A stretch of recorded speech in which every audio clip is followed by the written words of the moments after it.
है। श्री राम ने पूछा तो उन्होंने उस दिन मस्ती छागी कि आज तुम्हारी महिमा बन जाएगी।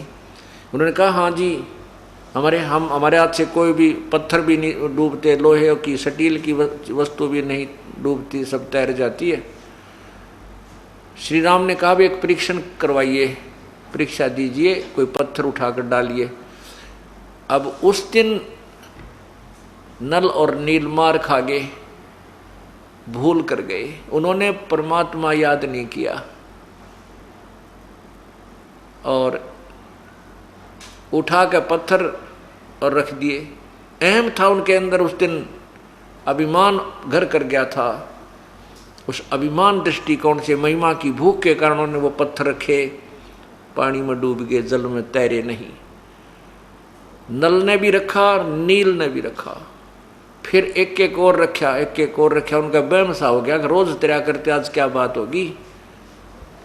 और उधर से उन्होंने अपनी हार नजर आने लगी। तब श्री रामचंद्र जी ने विपर रूप में खड़े समुद्र देव की तरफ देखा और कहा, मानो कहना चाहते हैं कि तू झूठ बोलता था, मुझे बहका रहा था, इनके हाथों में कोई ऐसी पावर शक्ति नहीं है जिसे समुद्र पत्थर तर जाए। श्री रामचंद्र जी की नजर को देखकर समुद्र ने नल नील से कहा कि नल नील, तुमने आज अपने भगवान को याद नहीं किया, अपने गुरुदेव को याद नहीं किया, नाला को अपने गुरुदेव को याद करो। तब नल नील को अपनी भूल याद आई, तब उन्होंने परमात्मा को याद किया, मुनिंद्र जी को याद किया, अपने परमेश्वर को याद किया। उसी समय परमात्मा दूर से आते हुए नजर आए। नल नील की दृष्टि पड़ी, देखा कि महाराज जी आ रहे हैं, वो आगे स्वामी जी, वो आगे महाराज जी, मुनिंद्र जी, हमारे गुरुदेव आगे आगे। तो प्रभु निकट आ गए। श्री राम ने चरण लिए और कहे, ऋषिवर, मेरे ऊपर बहुत आपत्ति आई हुई है, ऐसे ऐसे लंका के ऊपर धावा बोलना है, समुद्र पे पुल बनाना है, और आज ये नल नील के आपके सेवक,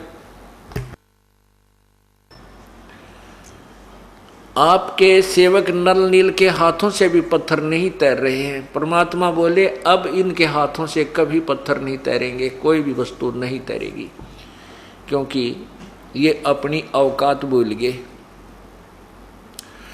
तब श्री राम ने कहा कि हे ऋषिवर, जब आपने सेवकों को शक्ति दे सकते हो, मुझ पर भी कृपा करो कि समुद्र पर पत्थर तैर जाए, किसी प्रकार ये पुल बन जाए।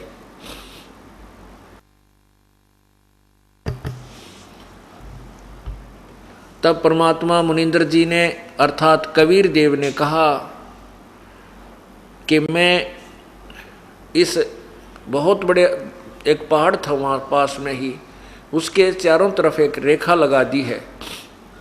परमात्मा ने चारों तरफ अपने उस डंडी से, छड़ी से एक रेखा खींच दी चारों तरफ के उस पहाड़ के, और कहा कि इस रेखा के बीच बीच के पत्थर उठा लो, सारे तैर जाएंगे। उसका भी परीक्षण किया गया। एक पत्थर उठाकर लाया गया और उसको तराश करके, नल नील कारीगर भी थे, ये राज थे,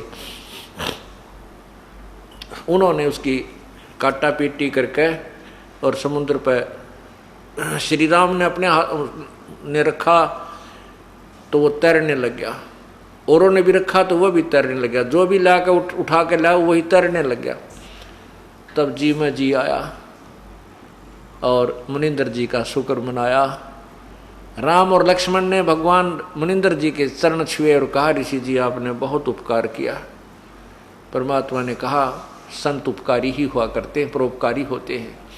रे नल नील यतन कर हार, तब सतगुरु से करी पुकार। रे नल नील यतन कर हार, तब सतगुरु से करी पुकार। जा सत रेखा लिखी अपार, सिंधु पे सिला तराने वाले। जा सत रेखा लिखी अपार, सिंधु पे सिला तराने वाले। धन धन सतगुरु सत कबीर भक्त की पीड़ मिटाने वाले। धन धन सतगुरु सत कबीर भक्त की पीर मिटाने वाले भक्त की।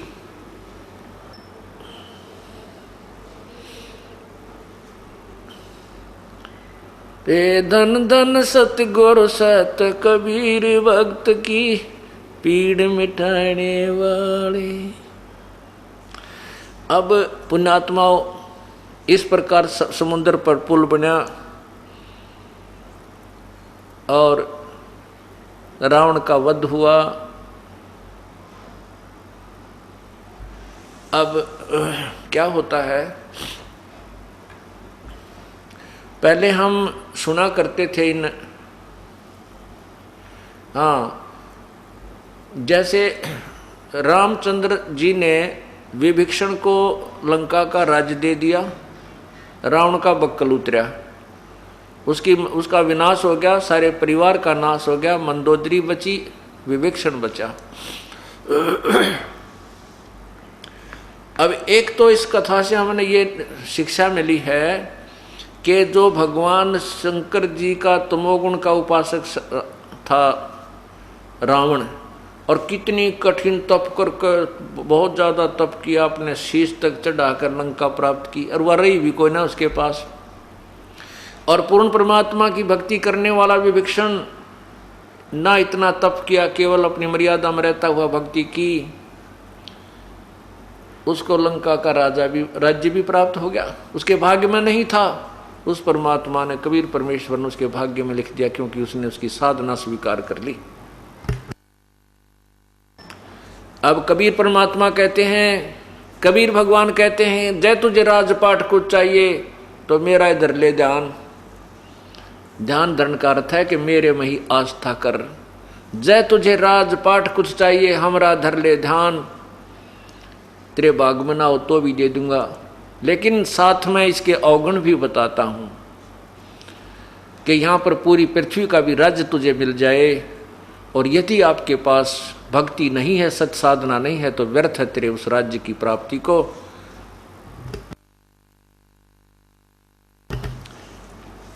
लानत है उस राज्य की प्राप्ति को। क्या कहते हैं, तीन लोक का राज जीव को जय कोई दे, और लाख बधाई के करज नहीं नाम से ने।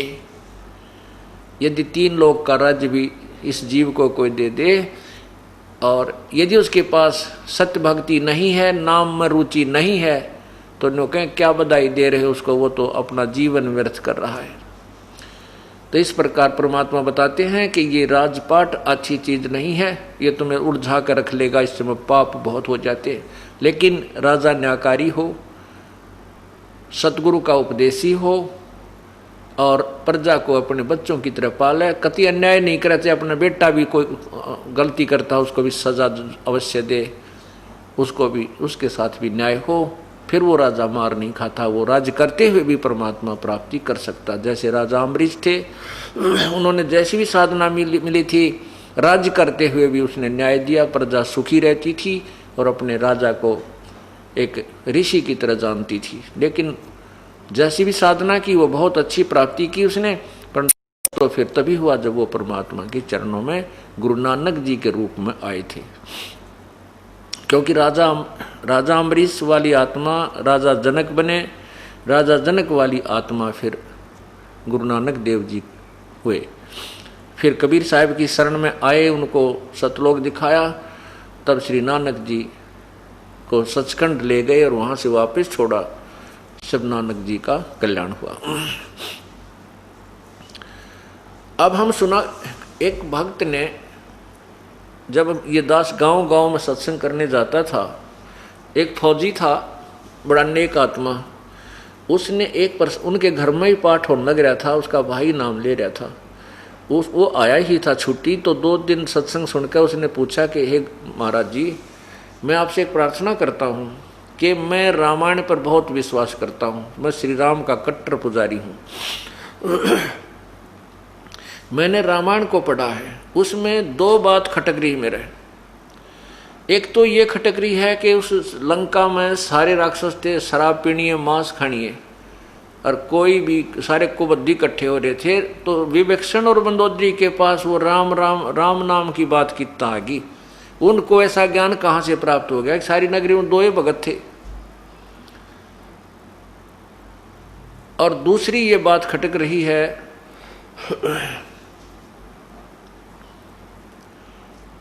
हाँ, उसने यही प्रश्न किया कि इस प्रश्न का उत्तर मेरे को कहीं नहीं मिला। मैं जहाँ भी मुझे हिंदू धर्म का कोई बड़ा मठ दिखाई देता है, शंकराचार्य जो बने हुए, मैं उनसे भी जाकर बात कर चुका हूँ, डिस्कस कर चुका हूँ, ये मेरे को कोई संतुष्टिजनक उत्तर नहीं दे पाए। मैं आपसे ये प्रश्न करता हूँ कि ये क्या कारण था? मैंने बताया कि मेरे पास इसी मर्ज की दवाई है भाई, ये समस्या का समाधान मेरे पास है। तब मैंने यह कथा सुनाई, तब उसके समझ में आई को हो तेरे की सारी बीमारी तैयार थी। यानी ये था वो कारण, पूर्ण परमात्मा के शिष्य थे वो दोनों। तो पुण्यात्माओं, पहले हम सुनते थे ना, कभी तक कहते थे श्री राम ने पत्थर तिरा दिए, कदे कहते थे नलिन ने पत्थर तिरा दिए, कदे क्या करते हनुमान ने राम राम लिख दिया इसलिए पत्थर तिर गए। या सारी जो है ना उलट पुलट सी कथा, दंत कथा बना रखी थी। अब ये तत्व ज्ञान के आधार पर ये सारी सिद्धि हो गई है। अब राम नाम लिखा कर हनुमान जी क्या करते थे, वो राम राम कोई जाप नहीं करते थे। हनुमान जी जाप करते थे ओम का, और वो भी संत से प्राप्त करके जाप किया जाता था। तो वो यूँ नहीं कहा करते किसी को कि ओम ओम जप ले भाई भगवान बज ले। वो उसने कोड वर्ड बना दिया ऋषियों ने कि अपने जो साथी हैं, भगत हैं, कोई उनको नाम की भूल पड़ जाता है, नो कहा करो राम राम भाई। तो सामने वाला भी राम राम कहते ही आपको राम राम कहेगा, और उसको मंत्र याद आ जाएगा जो भूल पड़ गई है, जो गुरुदेव ने दे रखा है, जो चलते फिरते उठते बैठते काम करते करते सिमरन करना होता है। तो या तो वो सुमन कर रहा होगा तो कहेगा राम राम भाई राम राम कि मैं सुमन कर रहा हूँ, नहीं कर रहा होगा तो वो फिर भी कहेगा राम राम भाई राम राम, अर्थात मुझे भूल पड़ गई थी। मन मन में सोचेगा ये संकेत दे दिया इस भगत ने, नाम सिमरन करूँ, तो आध घंटे तो उसका याद जरूर रहता है। इस दृष्टिकोण से राम राम एक कोड वर्ड था, और जाप करते थे वही जो गुरुदेव ने दे रखा था ओम मंत्र का, क्योंकि इन ऋषियों को केवल ओम नाम का ही ज्ञान था, आगे नहीं था। सो ये दूसरा मंत्र जो तत्व है, ये भी यहाँ पर परमात्मा ने या करके प्रकट किया है और किसी ने नहीं। परमात्मा कहते हैं सोहम शब्द हम जग में लाए, सार शब्द हम गुप्त छिपाए। सतनाम का जो दूसरा अक्षर है वो भी हम ही लेकर आए थे, लेकिन सार नाम हम अभी तक किसी को नहीं बताया है। केवल अपने जो तत्वदर्शी संत मेरा आएगा उसको ही प्रकट ये भेद खोला जाएगा। और अधिकारी के बिना अगर ये मंत्र जो पता भी लग जाता है, कोई अपे जाप करता उससे कोई लाभ नहीं होगा। जैसे किसी ने अपॉइंटमेंट लेटर बना लिया अपने आप, 4 लाइन होती हैं, you are hereby appointed for the post such and such, your paid salary will be such and such, और नीचे एक साइन करता है वो अधिकारी। तो वो अधिकारी के साइन किए हुए वो लाइन जो 4 है कामयाब होंगी, और उसने कोई भी आप पे लिख के टाइप करवा ले, कोई दस्तक मार ले, तो वो कामयाब नहीं होती, वो कहीं वैल्यू नहीं है। इसी प्रकार परमात्मा के नाम की जो कीमत संत से उपदेश लेने के बाद ही जाप करने से होती है, अपने आप पर रट्टे लगाने से कोई लाभ नहीं होता। तो हनुमान जी क्या करते थे, पहलवान थे तगड़े, और सबसे बड़ा पत्थर उठाया करते नो 50-60 मन का, और उठाने से पहले उसके ऊपर राम लिख देते थे, राम, क्योंकि एक विधि है परमात्मा पाने की। चाहे वो किसी भी भगवान की आप भक्ति करो, उसके लिए एक जैसा ही प्रोसीजर है, लेकिन मंत्रों का अंतर है, नाम का अंतर है, लेकिन सभी ने भक्ति कैसे करनी होती है। नाम उठत नाम बैठत नाम सोत जागवे, नाम खाते नाम पीते नाम से ती लागवे। काम करते करते, जैसे गीता जी के अध्याय नंबर 8 मंत्र 7 में कहा है, अर्जुन तो युद्ध भी कर और मेरा नाम भी जप, इस प्रकार तो मुझे प्राप्त होगा। तो काम करते हुए भी युद्ध से ज़्यादा बिजी किसी काम में नहीं होता इंसान, और युद्ध करते हुए भी जब भगवान का नाम जपने को कहा है तो अन्य काम में तो कोई दिखता को नहीं।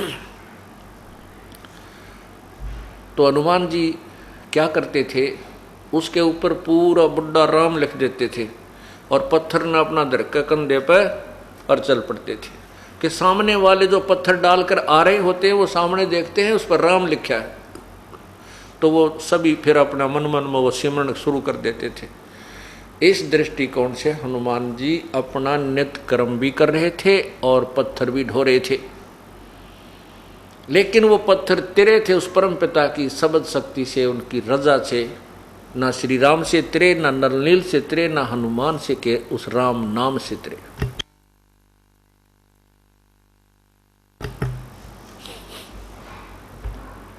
इस प्रकार पूर्ण परमात्मा त्रेता युग में मुनिंदर नाम से आए थे और अपनी शक्ति का, अपनी ताकत का प्रमाण दे करके गए थे और साथ में यथार्थ ज्ञान भी प्रचार किया था। लेकिन ये ऋषि लोगों ने कभी भी इस तत्व ज्ञान के पंजे लागण नहीं दिए, इस तत्व ज्ञान को जनता तक नहीं जाने दिया जो अब वर्तमान में आपके समक्ष पहुंच रहा है, क्योंकि अब आप शिक्षित हैं और भक्ति काल आ गया है, भक्ति का जो समय अब आ गया है जो प्रभु ने पूर्व निर्धारित किया हुआ था।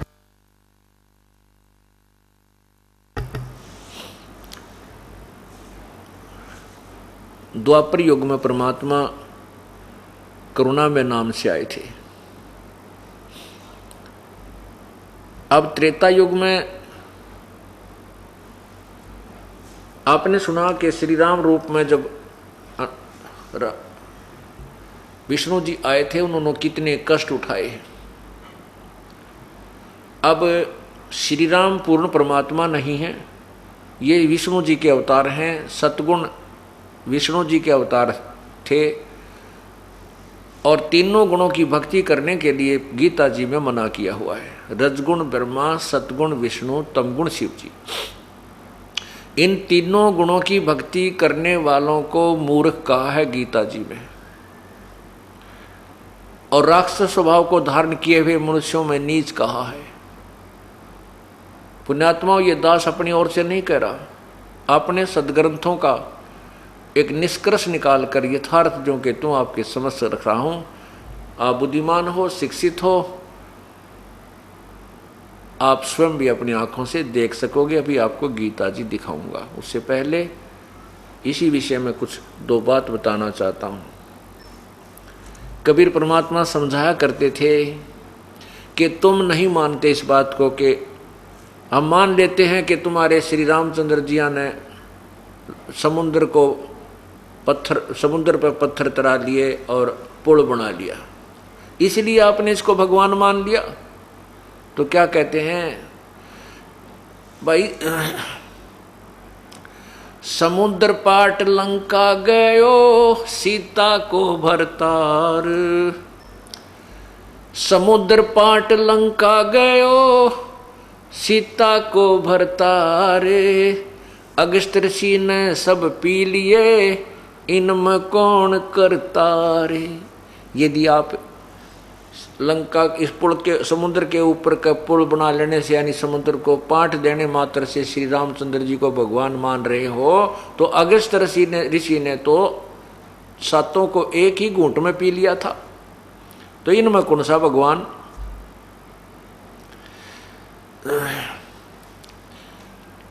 गोवर्धन धारो कृष्ण जी द्रोणगिरी हनुमंत, शेषनाग सब सृष्टि उठारा इनमें कौन भगवंत।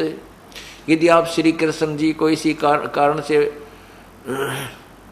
भगवान मानते कि उन्होंने उस गिरवर को उठा लिया था, गोवर्धन पर्वत को उठा लिया था, हनुमान ने तो आप ही की कथाओं में, जैसे आप दंत कथा सुनाते हो या जैसे भी कथाएं उनमें लिखा हुआ है, आप कहते हो कि शेषनाग ने सारी सृष्टि उठा रखी है, शेषनाग के सिर पर सारे ब्रह्मांड, आप पूरे सारे लोक एक ब्रह्मांड के रखे हुए हैं। और एक तरफ से कहते हो श्री कृष्ण जी ने गोवर्धन उठा लिया इसलिए भगवान न पड़ा था, भगवान न पड़ा था। तो परमात्मा कहते हैं श्री राम हनुमान जी ने द्रोणागिरी उठाई थी जब लंका के समय के युद्ध के समय लक्ष्मण को तीर लग गया था, तो हनुमान जी वो द्रोणागिरी उठा कर लाए थे जिसमें वह संजीवन बूटी थी। तो इसमें भगवान कौन सा हुआ? अगर पत्थर पहाड़ उठाने मात्र से ही भगवान मानते हो तो शेष नाग ने तो या पृथ्वी भी गेले ठा रखी थी, जिसके ऊपर खड़ा होकर श्री कृष्ण जी ने गोवर्धन उठाया था। अब कितनी प्यारी व्याख्या दी है, निर्णायक ज्ञान दिया है परमेश्वर ने कि गिरिवर धारो कृष्ण जी, गोवर्धन धारो कृष्ण जी, द्रोणागिरी हनुमंत, शेष नाग पृथ्वी सब सृष्टि उठारा, इनमें कौन भगवंत। तो इनमें कौन सा राम भाई? अब आपको दिखाते हैं 3 गुणों की भक्ति में ये भूल रहा संसार। कह कबीर निज नाम बिना कैसे उतरो पार। अब आपको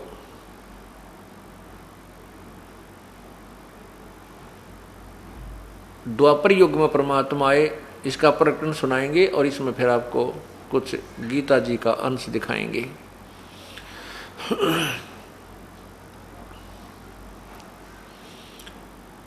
पुण्यात्माओं,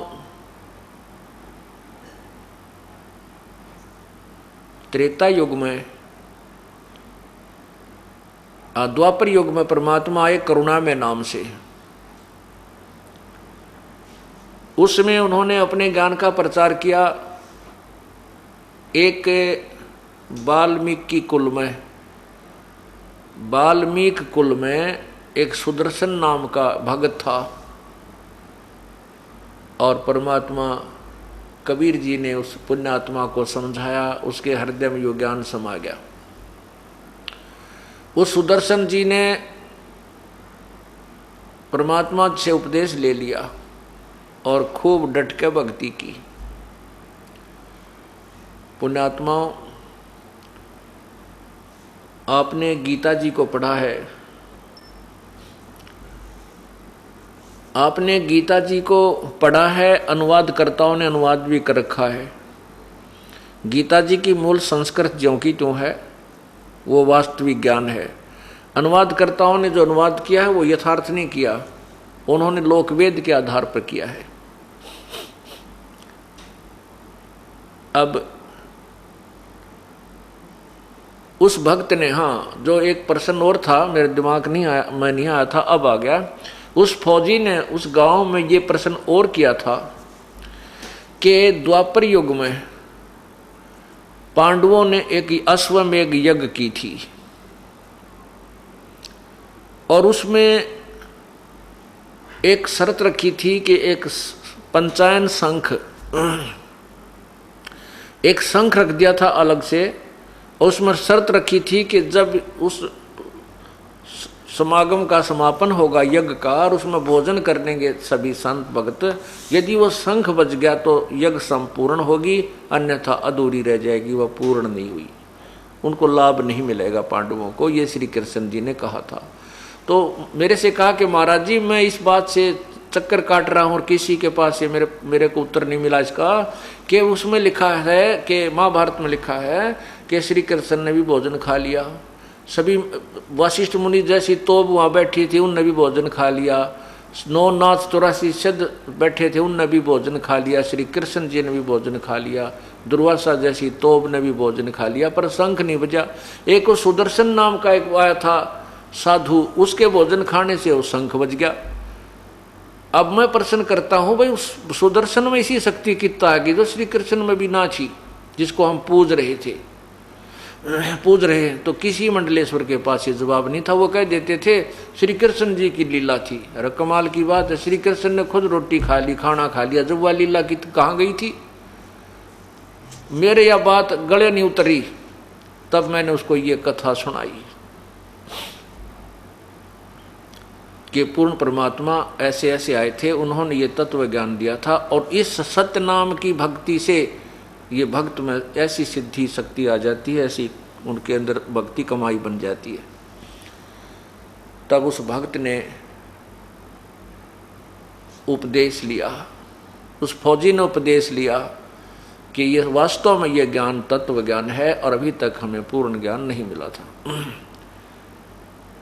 तो कहने का भाव ये है पुण्यात्माओं कि जब तक इस प्राणी का संशय दूर नहीं होगा ये भक्ति नहीं कर सकता, डगमग होता रहेगा। तो अब हम आपको ये बताना चाहते हैं कि गीता ज्ञान, गीता जी के अनुवादकर्ताओं ने गीता जी को अनुवादित करते समय श्री कृष्ण जी को ही सर्वस्व मान करके उसके ऊपर सारा अनुवाद कर दिया, जबकि गीता जी का जो ज्ञान है श्री कृष्ण जी ने नहीं दिया। अब ये बात भी आपको खटकेगी जो पहली बार सुन रहा होगा, जो पहली बार आज सुन रहा होगा उसके यह बात खटकेगी कि ले भाई संत जी ने या और नई बात बता दी कि गीता जी का ज्ञान श्री कृष्ण जी ने नहीं कहा। और किसने कहा? श्री कृष्ण जी के शरीर में ये ज्योति निरंजन काल भगवान प्रवेश कर गया, जैसे प्रेत प्रवेश करते हैं, और श्री कृष्ण जी के शरीर के अंदर वो बोलने लगा जैसे भूत बोलते हैं। आप यहाँ देखते हो प्रेत आत्माएं बोलती हैं, कोई कुछ कहती है, कोई कुछ कहता है, मैं फलाना था, मैं ये कर दूंगा, मैं वो कर दूंगा। और जब वो भूत निकल जाता है तो उस शरीर वाली आत्मा को ये पता नहीं कि मैंने क्या बोला था, और ही बताते हैं ये ऐसे कह रहा था, न्यू कह रहा था, इसमें भूत ऐसे बोल रहा था। ठीक इसी प्रकार श्री कृष्ण जी के साथ हुआ। श्री कृष्ण जी अर्थात विष्णु जी इस ज्योति निरंजन काल के पुत्र हैं और इसके अधीन हैं। वो 1000 भुजा का भगवान, 1000 कला का भगवान, ये 4 भुजा के अर्थात 16 कला के भगवान हैं। कहाँ थे 1000 हॉर्स पावर की मोटर और कहाँ एक 16 हॉर्स पावर की, बहुत अंतर हो जाता है। और पूर्ण परमात्मा सुप्रीम पावर है, वो तो पावर हाउस समझो, उसके आगे सब फेल हो जाते हैं। लेकिन यहाँ जो क्रिया हो रही है 21 ब्रह्मांड में, ये सब ज्योति निरंजन काल के द्वारा ही की जा रही है। आपको कुछ गीता जी का ज्ञान सुनाएंगे और सबसे पहले ये प्रमाणित किया जाएगा कि गीता जी का ज्ञान श्री कृष्ण ने नहीं, काल भगवान ने बोला था। गीता जी अध्याय नंबर 11 के मंत्र 32 में कहा कि अर्जुन, मैं बढ़ा हुआ काल हूँ और सबको खाने के लिए आया हूँ, अब प्रवृत्त हुआ हूँ, और ये सामने योद्धा जो खड़े हैं, तू ना मारेगा तो भी ये नहीं रहेंगे, इनको मैं खत्म कर दूंगा। गीता जी अध्याय नंबर 11 के मंत्र 21 में अर्जुन कह रहा, भगवान आप तो देवताओं को भी खा रहे हो, आप तो ऋषियों को भी खा रहे जो आपके ही गुणगान वेद मंत्रों के माध्यम से कर रहे हैं, आपसे मंगल कामना करते हैं, अपने जीवन की भीख मांग रहे हैं, आप तो उनको भी खा रहे। तब 11वें अध्याय के 32वें श्लोक में कहता, अर्जुन मैं तो काल हूँ भाई, सबको खाने के लिए अब प्रवृत्त हुआ हूँ। अब श्री कृष्ण जी तो पहले ही अर्जुन के साथ थे, ये नहीं कहते कि मैं काल हूँ अब प्रवृत्त हुआ हूँ, ये बात न्याय संगत नहीं है। भगवान श्री कृष्ण काल नहीं थे, भगवान श्री कृष्ण वो प्यारी आत्मा थी, सतोगुण भगवान थे, जिनके पास गौवें आकर भी प्यार पाती थी, और गोपियां भी आकर के उनके पास प्यार पाते थे। वो काल नहीं थे, वो बहुत ही नम्र आत्मा थे। लेकिन गीता जी का ज्ञान देते समय वो काल भगवान श्री कृष्ण के शरीर में प्रवेश कर गया। अब आपको बताते हैं कि गीता जी का ज्ञान श्री कृष्ण जी ने नहीं कहा, इसके 2-4 प्रमाण आपको देते हैं। जिस समय कौरवों ने पांडवों को आधा राज्य देने से मना कर दिया, भगवान श्री कृष्ण जी उनके झगड़े को निपटाने के लिए 3 बार शांति दूत बनकर गए।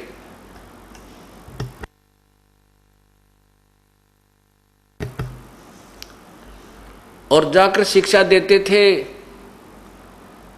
कि भाई झगड़ा नहीं करना चाहिए, भाई बंटवारा अपना प्रेम से कर लीजिए, ये राज्य ना किसी के साथ गया ना जाएगा, तुम लड़कर मर जाओगे, ये पृथ्वी यहीं रह जाएगी, तीनों बार जाकर के भगवान श्री कृष्ण जी ने उनको बहुत समझाया, लेकिन दुर्योधन अनाड़ी था, नहीं माना। आखिरी बार श्री कृष्ण जी ने सोचा एक दांव लगा देता हूं, यदि ये दांव लग गया हो सकता युद्ध ना हो। श्री कृष्ण युद्ध नहीं कराना चाहते थे, बिल्कुल भी नहीं चाहते थे।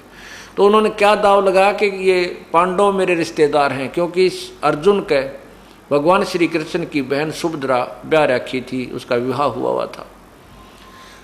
तो श्री कृष्ण जी ने सोचा कि शायद पांडव इसलिए आकड़ पाड़ रहे हैं, इसलिए अड़े खड़े हैं, ये सोच रहे हैं कि श्री कृष्ण हमारे साथ है और श्री कृष्ण हमारा रिश्तेदार है, हमारे साथ होगा, इसकी सेना हमारे साथ होगी, हम युद्ध में जीतेंगे। इसलिए श्री कृष्ण जी ने वहां पर पांडव और कौरवों की एक सभा हो रही थी, तो श्री कृष्ण जी ने कौरवों से कहा कि भाई तुम, हाँ, श्री कृष्ण जी ने कौरव और पांडवों को दोनों को बता दिया कि भाई एक बात सुन लो, जब तुम नहीं मानते हो, युद्ध करना ही चाहते हो, तो मेरा फैसला सुन लो। एक तरफ मेरी सेना होगी, एक तरफ मैं होऊंगा, और मैं हथियार भी नहीं उठाऊंगा। अब श्री कृष्ण जी चाहते थे शायद यही तीर लाग जा, पांडव मान जाए, और वो तीर ठीक लग गया निशाने पे। पांडवों को जब ये पता चला कि श्री कृष्ण जी ने अपना फैसला दे दिया है, एक तरफ मेरी सेना होगी, एक तरफ मैं होऊंगा, और हथियार भी नहीं उठाऊंगा, तो पांडवों ने के पैरों के तले की जमीन खिसक गई कि तुम हारे पड़े हो, तुम हारोगे, इसलिए युद्ध ना हो तो अच्छा है। इस कारण से श्री कृष्ण जी से कहा कि हे भगवान, हम युद्ध नहीं करना चाहते और आप भी हमें यही सलाह दे रहे हो, तो इसलिए आप कृपा हमें 5 गांव दिलवा दो, हमारी इज्जत भी रह जाएगी और हम अपना गुजारा कर लेंगे। श्री कृष्ण जी ने समझ लिया कि अब बात बन गई, कहने लगे भाई ठीक है, ये तो फैसला हो गया बस। अब कौरवों की सभा में जाकर के श्री कृष्ण जी ने कहा कि भाई दुर्योधन, बात बन गई, आप पांडवों को 5 गांव दे दो। उन्होंने कह दिया कि मैं 5 गांव दिला दो, हम पूरा राज्य नहीं चाहते।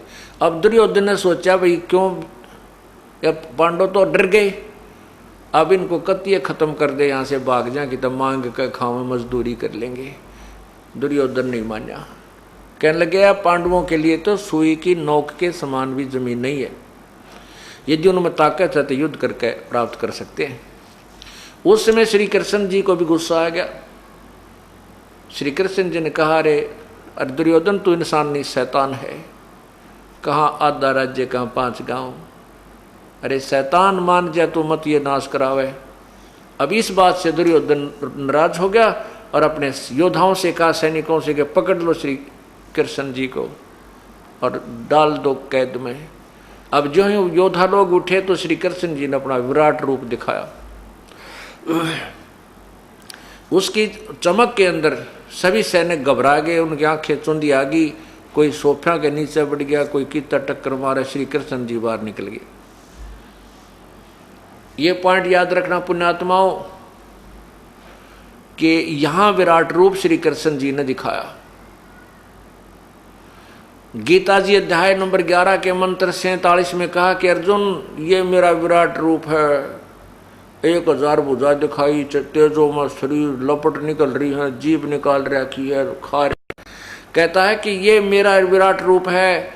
इस आद से पहले इस रूप को ना किसी ने देखा और ना ही कोई आगे देख सकता। इस मेरे वास्तविक रूप को, जो विराट रूप मैंने तुझे दिखाया है, मतलब युद्ध के दौरान जो दिखाया था, काल ने दिखाया था, श्री कृष्ण जी ने नहीं दिखाया था। यदि वहां श्री कृष्ण जी ने विराट रूप दिखाया होता तो ये नहीं कहते कि इससे पहले तूने कभी नहीं देखा, ना किसी ने और देखा, ना कोई आगे देख सकता। देखिएगा गीता जी अध्याय नंबर 11 और मंत्र नंबर 47 और 48।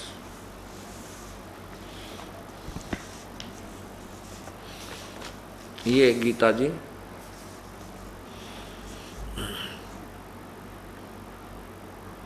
श्रीमद् भगवत गीता गीता प्रेस गोरखपुर से प्रकाशित है। नीचे देखिएगा, जयदयाल गोविंद का इसके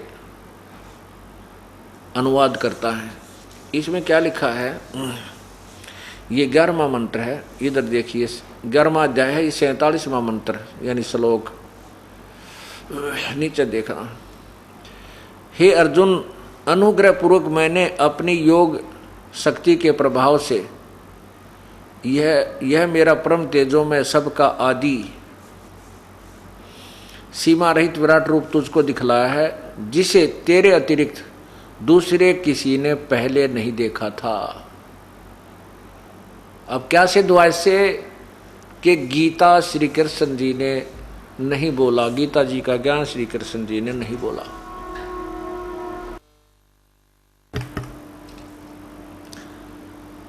गीता जी का ज्ञान श्री कृष्ण जी ने नहीं बोला, ये काल ने बोला। और वो खुद कहता है कि मैं काल हूं, सबको खाने के लिए आया हूं। 11वें अध्याय का अब देखिएगा 32वां मंत्र, यही गीता जी, और ये अध्याय नंबर 11। और यहां नीचे देखिए 32 मंत्र,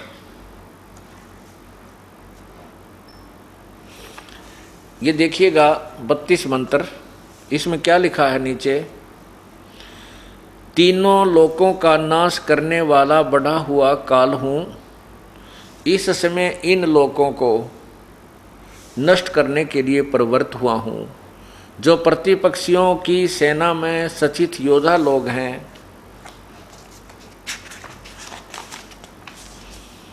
वे सब तेरे बिना भी नहीं रहेंगे, अर्थात तेरे युद्ध ना करने से भी इन सब का नाश हो जाएगा। गीता जी अध्याय नंबर इसी 11 के 20 मंत्र में, श्लोक में अर्जुन आंखों देखकर कह रहा है कि भगवान आप तो, ये 11वें अध्याय का मंत्र 20 देखिए नीचे श्लोक,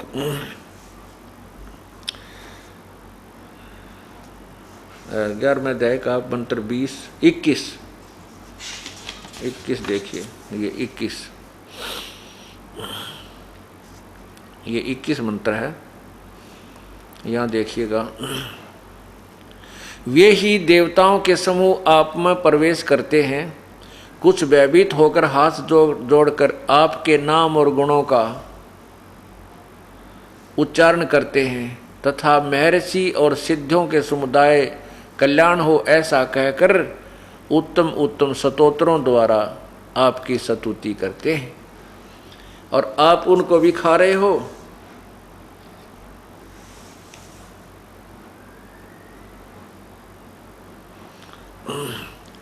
अब एक प्रश्न, इसमें एक और प्रमाण है गीता जी में कि श्री विष्णु भगवान चतुर्भुज हैं, वो 4 भुजा वाले हैं, 1000 भुजा नहीं है श्री कृष्ण विष्णु भगवान की, तो श्री कृष्ण 1000 भुजा नहीं दिखा सकता।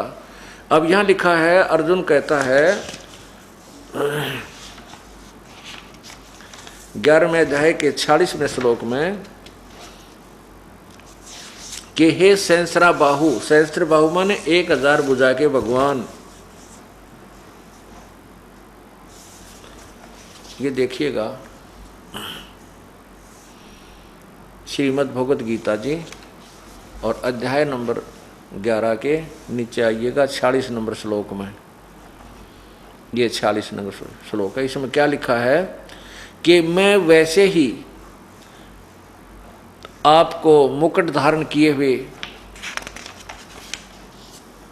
गदा और चक्र हाथों में लिए हुए देखना चाहता हूं, इसलिए हे विश्वरूप, हे सहस्र बाहो माने 1000 भुजा वाले, आप उसी चतुर्भुज रूप से प्रकट होइए। अब इसे सिद्ध हो गया कि श्री कृष्ण जी ने गीता नहीं बोली, ये 2 पॉइंट सिद्ध हो गए।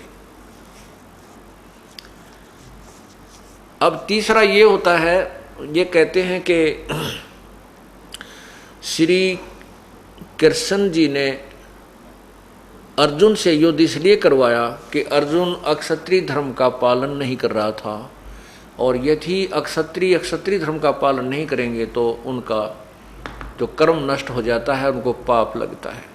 इसलिए युद्ध करवाया। पहले तो हम मान लेते थे इन बातों को, लेकिन अब ज्ञान हुआ कि ऐसा नहीं था, क्योंकि श्री कृष्ण जी स्वयं क्षत्रिय थे और मथुरा का राज्य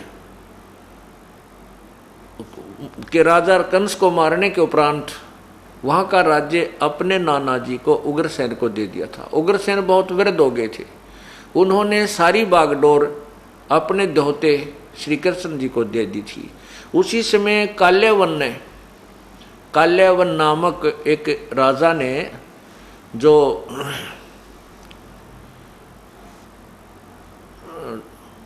कंस का ससुर था, काल्यावन ने मथुरा पर चढ़ाई कर दी श्री कृष्ण को मारने के लिए और प्रतिशोध लेने के लिए। 18 करोड़ सेना लेकर के काल्यावन मथुरा पर धावा बोल देता है। श्री कृष्ण जी ने सोचा कि भी बहुत ज़्यादा सेना है और हमारे सभी सैनिक मर जाएंगे, बहुत दुनिया खप जाएगी। अपने क्षत्रिय धर्म को भूलकर श्री कृष्ण जी ने युद्ध को छोड़कर भागना स्वीकार कर लिया। युद्ध के इतने युद्ध अप्रिय समझो, भगवान श्री कृष्ण युद्ध प्रिय नहीं थे। उन्होंने क्षत्रिय धर्म का भी पालन नहीं किया, स्वयं भी नहीं किया, और वो भाग लिए अपने मैदान को छोड़कर। काल्यावन भी उनके पीछे पीछे भाग लिया, क्योंकि राजा से राजा युद्ध करता था, मंत्री से मंत्री, महामंत्री से महामंत्री, सैनिक से सैनिक, ये नियम था पहले। तो राजा के साथ राजा युद्ध करता है, तो श्री कृष्ण के भाग लेने से काल्यावन भी उसके पीछे पीछे दौड़ दिया। श्री कृष्ण जी को मालूम था, कुछ दिन पहले नारद जी ने बता दिया था कि एक गुफा है भगवान यहाँ पर, उसमें एक मुचकंद नाम का एक राजा सोया पड़ा है। उसके अंदर एक ऐसी शक्ति है कि वो 6 महीने जागता है, 6 महीने सोता है। उसने ऐसी सिद्धि प्राप्त कर रखी है कि 6 महीने जब जागता है तो राजाओं से युद्ध करता रहता है, 6 महीने सोता है तो उसको सोते समय बीच में कोई उठा दे तो उसको उसकी आंखों से लपट ऐसे वो तीर निकलते हैं, अग्निबाण छूटते हैं कि वो सामने वाला मर जाता है। इस बात का श्री कृष्ण जी को ज्ञान हो गया। इसी दृष्टिकोण से भी क्यों ना मैं इस मुचकंद को, काल्यावन को मुचकंद से मरवा दूं। श्री कृष्ण जी आगे आगे भाग रहे हैं, काल्यावन पीछे पीछे। श्री कृष्ण जी उसी गुफा में प्रवेश कर गए जिसमें वो काल्यावन ना वो मुचकंद सोया पड़ा था। मुचकंद के ऊपर अपना वो पीताम्बर, जो कपड़ा एक एक्स्ट्रा चादर सी साथ में लिए हुए होते थे, श्री कृष्ण जी ने ले रखी थी, वो उस सोए हुए मुचकंद के ऊपर डाल दी। अब बाहर से जब काल्यावन गुफा में प्रवेश कर गया तो उसने देखा कि वही कपड़ा ओढ़ के और यह सो गया है, शायद श्री कृष्ण जी यहाँ छुप गया है। और कृष्ण जी आगे चले गए गुफा में। काल्यावन ने मुचकंद को श्री कृष्ण मानकर उसकी टांग पकड़ के घुमा दी कि खड़ा हो कायर, क्यों छुप गया यहाँ आके। मुचकंद की निंद्रा भंग होगी, आंखों से अग्निबाण छूटे, काल्यावन मर गया। कहने का भाव ये है कि इससे ये भी प्रमाणित हो गया कि श्री कृष्ण जी दूसरे को सलाह कैसे दे सकते क्षत्रिय धर्म की, जब स्वयं क्षत्रिय धर्म को त्याग कर वो रण छोड़कर भाग लिए, जिस कारण से उनको रणछोड़ भगवान कहा जाने लगा। रणछोड़ भगवान की जय, सुनी होगी आपने खूब। ये भी नहीं मालूम ये भगवान की इज्जत कर रहे हैं कि बेइज्जती। रणछोड़ का अर्थ तो कायर होता है, और फिर जय बोलते हैं, बोलो रणछोड़ भगवान की जय। तो कहने का भाव हमने अपना जो निष्कर्ष है वो मध्य नजर रखना है। इससे भी सिद्ध हो गया कि श्री कृष्ण जी ने युद्ध करने की सलाह अर्जुन को युद्ध के मैदान में कतई नहीं दी। अब तीसरा प्रमाण आपको देते हैं, गीता जी का ज्ञान श्री कृष्ण जी ने नहीं कहा, कतई कलम तोड़ आपको बताते हैं। महाभारत का युद्ध हो गया, पांडव जीत गए, कौरव हार गए। युधिष्ठिर जी को राज्य गद्दी प्राप्त हो गई। श्री कृष्ण जी ने कहा भी मेरा काम हो गया, आपका काम हो गया है, मैं द्वारका जाना चाहता हूं, मुझे इजाजत दो। अब श्री कृष्ण जी पांडवों के गुरु थे, धार्मिक गुरु थे। उन्होंने कहा कि भगवान आप जा रहे हो और हमें एक सत्संग सुना कर जाना। ताकि हम आपके विचारों के आधार पर चलकर इस आप राज्य को भी करें, अपना कल्याण भी करें, कहीं हम विचलित ना हो जाएं। श्री कृष्ण जी ने समय, स्थान और तिथि निर्धारित कर दी। उसी निश्चित तिथि को शाम के समय श्रोतागण आकर के सत्संग स्थल पर विराजमान हो रहे हैं। सत्संग स्थल के आसपास श्री कृष्ण और अर्जुन घूम रहे हैं, टहल रहे हैं। अर्जुन ने कहा कि भगवान, आज सत्संग के अंदर वो गीता जी का ज्ञान सुनाना जो आपने युद्ध के दौरान मुझे सुनाया था, मैं युद्ध के कारण याद नहीं रख सका। श्री कृष्ण जी ने अर्जुन से कहा कि ए नालायक, तूने उस युद्ध, उस ऐसे निर्मल ज्ञान को याद क्यों नहीं रखा? तेरी बुद्धि मुझे अच्छी नहीं लगती। और स्वयं कहते हैं श्री कृष्ण जी कि मुझे अब याद नहीं मैंने क्या कहा था, मैं ज्यों का त्यों नहीं बता सकता। तो इससे क्या सिद्ध हुआ पुण्यात्माओं कि श्री कृष्ण जी ने गीता का ज्ञान नहीं बोला। कति क्लियर हो गया, ये तो कंसेप्ट ही क्लियर हो जाएगा। ये भी आपको दिखाता हूं महाभारत के अंदर। उसमें क्या कहा है कि देखो मैं सत्संग कर रहा हूं और आज पहली बार कोई सत्संग ने 5 दिन सुनेगा, उसका ज़्यादा से ज़्यादा 40% सत्संग याद रह सकता है, 60% उसको याद नहीं रहेगा। और फिर 10 दिन के बाद वो मुझे कहे कि जी आप वही सत्संग सुनाना जो आपने कबीर साहब के प्रगट दिवस पर सुनाया था 5 दिन वाला। और मैं कहूँ उस श्रोता को जिसने पहली बार सुना था, उसको कहूँ तेरी बुद्धि अच्छी नहीं है नालायक, तूने याद क्यों ना रखा सारा सत्संग। और मैं कहूँ कि मुझे तब याद नहीं मैंने क्या कहा था, मैं जो का तू नहीं बता सकता। इसे सिद्ध है कि मैं नहीं बोल रहा था, उसमें मेरे अंदर कोई और आत्मा बोल रही थी जिससे मुझे याद नहीं।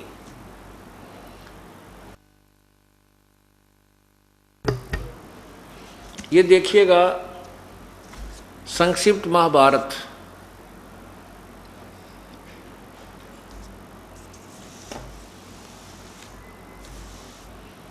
संक्षिप्त महाभारत द्वितीय खंड। ये कहाँ से प्रकाशित है? गीता प्रेस गोरखपुर से। अंदर से भी देखिएगा।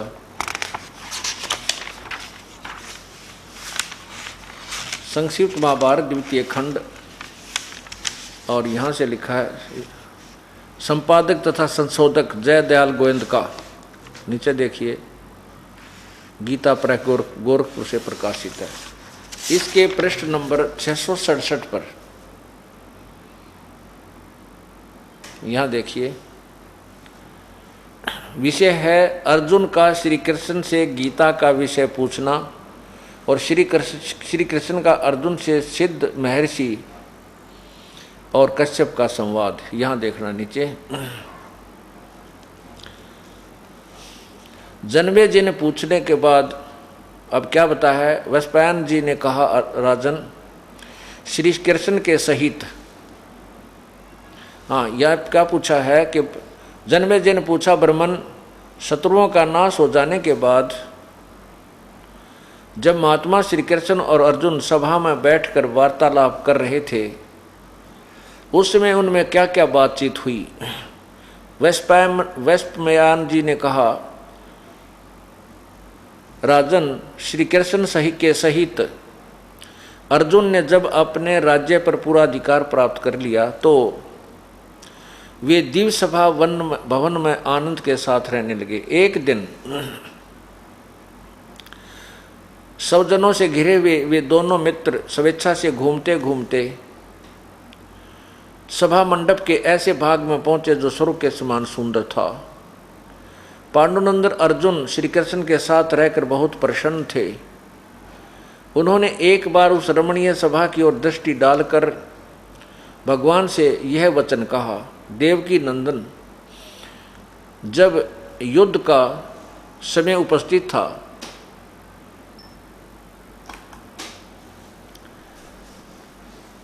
उन्होंने एक बार उस रमणीय सभा की ओर दृष्टि डालकर भगवान से ये वचन कहा, देवकी नंदन, जब युद्ध का अवसर उपस्थित था उसमें मुझे आपके महात्म्य का ज्ञान और ईश्वरीय स्वरूप का दर्शन हुआ था, किंतु केशव आपने स्नेहवश पहले मुझे जो ज्ञान का उपदेश किया था वह सब इस समय बुद्धि के दोष से भूल गया है। उन विषयों को सुनने के लिए बारंबार मेरे मन में उत्कंठा होती है। इधर आप जल्दी ही द्वारका जाने वाले हैं, अतः पुनः वह सब विषय मुझे सुना दीजिए। वैशंपायन जी कहते हैं, अर्जुन के ऐसा कहने पर अर्जुन ने कहा कि जो युद्ध के समय जो गीता का ज्ञान दिया था वो मुझे फिर सुना दिए। वक्ताओं में श्रेष्ठ महातेजस्वी भगवान श्री कृष्ण ने उन्हें गले से लगाकर इस प्रकार उत्तर दिया। श्री कृष्ण बोले, अर्जुन, उस समय मैंने तुम्हें अत्यंत गोपनीय विषय का श्रवण कराया था, अपने स्वरूपभूत धर्म सनातन पुरुषोत्तम तत्व का परिचय दिया था और नित्य लोकों का भी वर्णन किया था, किंतु तुमने जो अपनी नासमझी के कारण उस उपदेश को याद नहीं रखा, यह जानकर मुझे बड़ा खेद हुआ है। उन बातों को अब पूरा पूरा समन होना संभव नहीं जान पड़ता। पांडुनंदन, निश्चय ही तुम बड़े श्रद्धाहीन हो, तुम्हारी बुद्धि अच्छी नहीं जान पड़ती। अब मेरे लिए उस उपदेश को ज्यों का त्यों दोहरा देना कठिन है। ओए होए, क्योंकि उस समय योग युक्त होकर मैंने परमात्म तत्व का वर्णन किया था। अब पुण्यात्माओं ये देखिएगा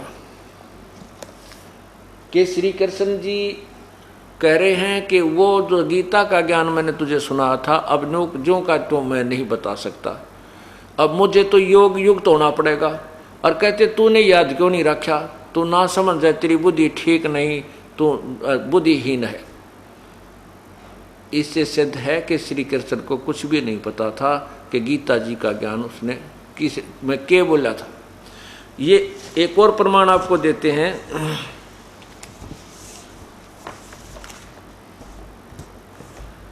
कि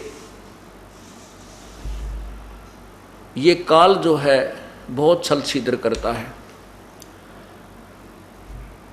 ये कैसे करता है कि ये सूक्ष्म रूप बनाकर किसी भी व्यक्ति के अंदर प्रवेश करके अपनी वाणी बोल जाता है, अपना काम करवा जाता है, फिर निकल जाता है। ये प्रमाण आपको दिखाते हैं श्री कृष्ण जी में भी इसने ऐसा ही खेल खेला। आपको विष्णु पुराण दिखाता हूं।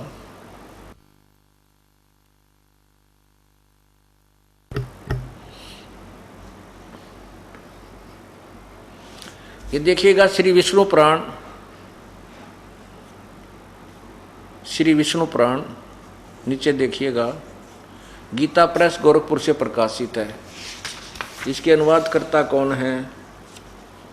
ये है श्री मुनीलाल गुप्त, अनुवादक, और गीता प्रेस गोरखपुर से प्रकाशित है। इसके चतुर्थ अंश में, ये चतुर्थ अंश है, प्रश्न नंबर 243, इधर आइए, ये 242, अध्याय 3 है, चतुर्थ अंश का अध्याय 3 है, 242 पर नीचे आइएगा।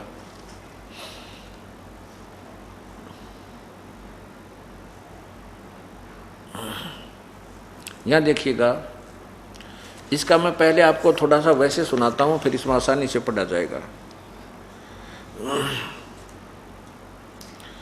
इसमें कहा है कि एक बार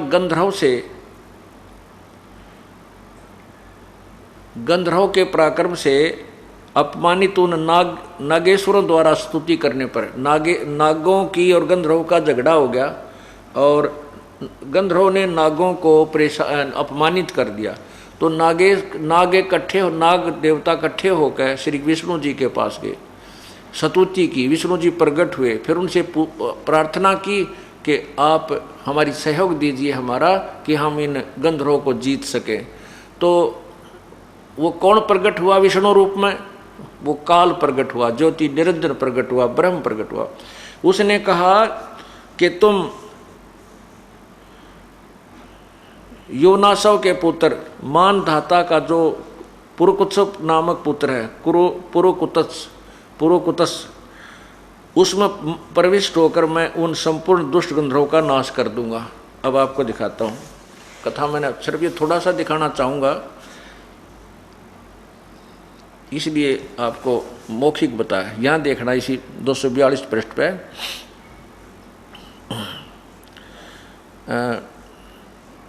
गंधर्व के पराक्रम से अपमानित उन नागेश्वरों द्वारा स्तुति किए जाने पर उसके श्रवण करने से जिनकी विकसित कमल सदृश आंखें खुल गई हैं, निंद्रा के अंत में जगे हुए उन जलाशयी भगवान सर्वदेश सर्व देवेश्वर को प्रणाम कर उन नागगणों ने कहा, भगवान उन गंधर्व से उत्पन्न हुए हमारा भय किस प्रकार शांत हो। तब आदि अनंत रहित भगवान पुरुषोत्तम ने कहा, योनासव के पुत्र मान धाता का जो यह पुरोकुतस नामक पुत्र है, उसमें प्रविष्ट होकर मैं उन संपूर्ण दुष्ट गंधर्वों का नाश कर दूंगा। अब इससे क्या स्पष्ट हुआ कि ये क्या खेल है काल का।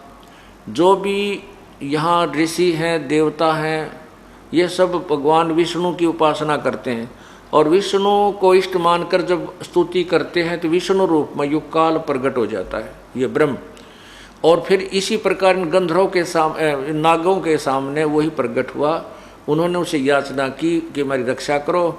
तो उस काल ने कहा कि मैं वो जो मानदाता का पुत्र पुरुकुत्स है उसके अंदर प्रवेश हो जाऊंगा भूत की तरह और फिर मैं उन्हें मार दूंगा।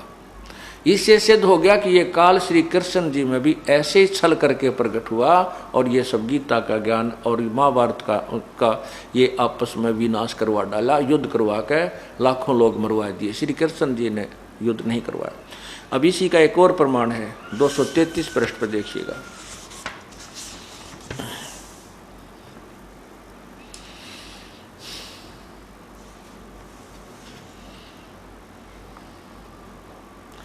एक बार देवताओं का और राक्षसों का युद्ध हो गया। देवता हार गए। देवताओं ने जाकर समुद्र के किनारे स्तुति करी। विष्णु जी प्रकट हो गए। विष्णु जी से कहा कि आप हमारी सहायता करो, हमारे मदद करो, हम देवताओं राक्षसों पर विजय पावा।